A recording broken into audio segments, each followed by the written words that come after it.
Hello friends, स्वागत है आपका आपके अपने चैनल HSC स्टडी गाइड में। आज इस वीडियो में हम बात करने वाले हैं निबोश की ओपन बुक एग्जाम जो 28 अक्टूबर 2020 को हुई थी। उसमें पूछा गया जो टास्क 1 था, जो क्वेश्चंस 1 था, उसका आंसर आपने किस प्रकार देना चाहिए, उसके बारे में आज हम यहाँ पर जानने वाले हैं।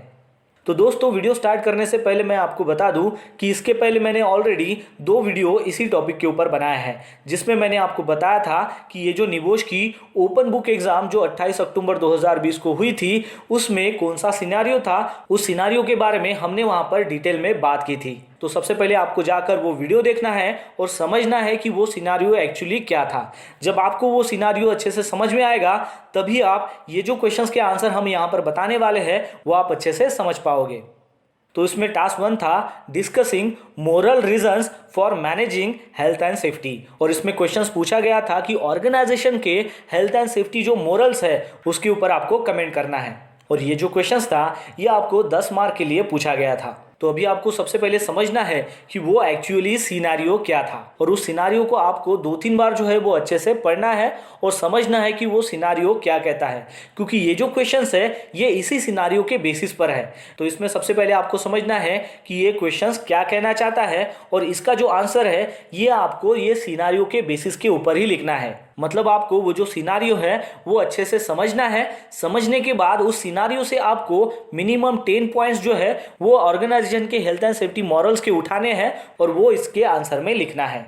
और ये जो सारे पॉइंट्स है ये आपको इसी सिनारियो में मिलेंगे। तो इसलिए आपको सबसे पहले उस सिनारियो को अच्छे से समझना है, और समझने के बाद ही इस क्वेश्चंस को आपको अटेम्प्ट करना है। तो इस क्वेश्चंस के आंसर्स में आपको टोटल 10 पॉइंट्स लिखने पड़ेंगे। तो चलिए जानते हैं कि इस ऑर्गेनाइजेशन के हेल्थ एंड सेफ्टी मोरल्स क्या है। तो उसमें सबसे पहला पॉइंट आप लिख सकते हो कि ये जो ऑर्गेनाइजेशन है ये हेल्थ एंड सेफ्टी कल्चर के मामले में वर्ल्ड क्लास रेपुटेटेड है, और बहुत सारी जो इंडस्ट्री है वो इसको एज अ बेंचमार्क करके यूज करती है। तो ये जो है ये आपको पहला पॉइंट जो है वो अच्छे से लिखना है, जो आपको सिनारियो में मिलेगा। फिर सेकंड पॉइंट आप लिख सकते हो कि ये जो ऑर्गेनाइजेशन है ये लीगली कंप्लायंट है, यानी कि ऑर्गेनाइजेशन में जो भी लीगल कंप्लायंस है वो सारे के सारे इसने फुलफिल किए हुए हैं। ये भी पॉइंट आपको सिनारियो में मिल जाएगा। फिर उसके बाद आप लिख सकते हो कि इस ऑर्गेनाइजेशन के जो भी ऑब्जेक्टिव्स और चेक्स है वो सारे के सारे क्लियर है। तो ये भी जो पॉइंट है वो आपको सिनारियो में मिल जाएगा। फिर उसके बाद आपको लिखना है कि ये जो ऑर्गेनाइजेशन है यहाँ पर जो भी वर्कर्स काम करते हैं, खास तौर से जो भी मोटिवेटेड वर्कर्स है वो यहाँ पर काम करना चाहते हैं और कंपनी उनको काम देकर वहाँ पर रखती है, और यहाँ पर जो उसकी वर्क लाइफ है यानी कि काम करने की जो लाइफ है वो रिटेन रहती है, और वो जो वर्कर्स है वो उनकी रोल्स एंड रिस्पॉन्सिबिलिटीज के बारे में अवेयर होते हैं। फिर उसके बाद का पॉइंट आपको लिखना है कि जो भी वर्कर्स हैं, खास तौर से जो मोटिवेटेड वर्कर्स हैं, जो अपने रोल्स को और जिम्मेदारी को बखूबी जानते हैं, तो उन सब को जो कंपनी है वो वहां पर रिटेन करके रखती है, और ऑर्गेनाइजेशन चाहती है कि उनके रोल्स में और वो कंटिन्यूअस इंप्रूवमेंट करे। तो ये भी जो पॉइंट्स है ये आपको सिनारियो में मिल जाएगा। इसमें वर्कर का और एम्प्लॉय का जो भी रोल्स एंड रिस्पॉन्सिबिलिटीज है वो क्लियरली डिफाइन किया गया है और उनको डॉक्यूमेंटेड किया गया है। तो ये भी जो पॉइंट्स है ये आपको इस सिनारियो में मिल जाएगा।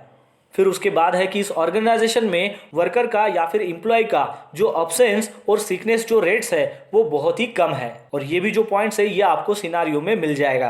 फिर उसके बाद आपको पॉइंट लिखना है कि ये जो ऑर्गेनाइजेशन है ये वर्कर की जो भी कंप्लेंट्स होती है, यानी कि वर्कर्स जो भी पॉइंट को रेस करते हैं, उन सभी पॉइंट्स को ऑर्गेनाइजेशन अच्छे से सुनता है और उसके ऊपर एक्ट करता है। तो ये भी जो पॉइंट्स है ये आपको सिनारियो में मिल जाएगा। फिर उसके बाद आपको पॉइंट लिखना है कि ये जो ऑर्गेनाइजेशन है ये जो भी एक्सटर्नल कस्टमर कंप्लेंट्स होती है उनको प्रोफेशनली रिस्पॉन्स करता है, और ये भी जो पॉइंट्स है ये आपको सिनारियो में मिल जाएगा। फिर उसके बाद आप पॉइंट लिख सकते हो कि ऑर्गेनाइजेशन का जो भी एक्सीडेंट और इंसिडेंट रेट है वो बहुत ही कम है, और ये भी जो पॉइंट्स है ये आपको सिनारियो में मिल जाएगा। फिर उसके बाद आपको पॉइंट लिखना है कि इस ऑर्गेनाइजेशन में होने वाले जो भी नियर मिस केसेस है उन सभी को इन्वेस्टिगेशंस किया जाता है और उससे लेसन लर्न किया जाता है, ताकि इस नियर मिस से होने वाले जो भी सीरियस एक्सीडेंट्स है या फिर जो भी सीरियस आउटकम्स है उसको प्रिवेंट किया जा सके। तो ये भी जो पॉइंट्स है ये आपको सिनारियो में मिल जाएगा।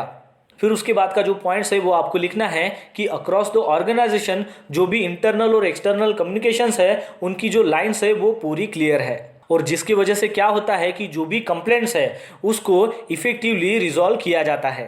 तो ये भी जो पॉइंट्स है ये आपको सिनारियो में मिल जाएगा। फिर उसके बाद आप पॉइंट लिख सकते हो कि ये जो ऑर्गेनाइजेशन है यहाँ पर इनका जो प्रीमियम है ये हाई होने के बावजूद भी ये ऑर्गेनाइजेशन फुल्ली इंश्योर है। तो ये भी जो पॉइंट्स है ये आपको सिनारियो में मिल जाएगा। और फिर उसके बाद का जो पॉइंट्स है वो आप लिख सकते हो कि इस ऑर्गेनाइजेशन में इंटरनल और एक्सटर्नल जो ऑडिट्स है वो फ्रिक्वेंटली होते रहता है, यानी कि उसको फ्रिक्वेंटली कंडक्ट किया जाता है। तो ये जो सारे पॉइंट्स है जो हमने यहाँ पर डिस्कस किए हैं, देखे हैं, ये सारे के सारे पॉइंट्स आपको सिनारियो में मिल जाएंगे और इसी सिनारियो के बेसिस पर ये क्वेश्चंस आपको पूछा गया था और इसी सिनारियो में से आपको आंसर लिखने थे। तो दोस्तों आशा करता हूं कि आपको इस वीडियो के माध्यम से पता चल गया होगा कि निबोश ओपन बुक एग्जाम जो 28 अक्टूबर 2020 को हुई थी उसमें पूछा गया जो पहला क्वेश्चन है उसका आपने आंसर किस तरीके से देना है। तो बस आज के लिए इतना ही, मिलते हैं नेक्स्ट वीडियो में एक नए टॉपिक के साथ में। तब तक के लिए टेक केयर, बाय बाय।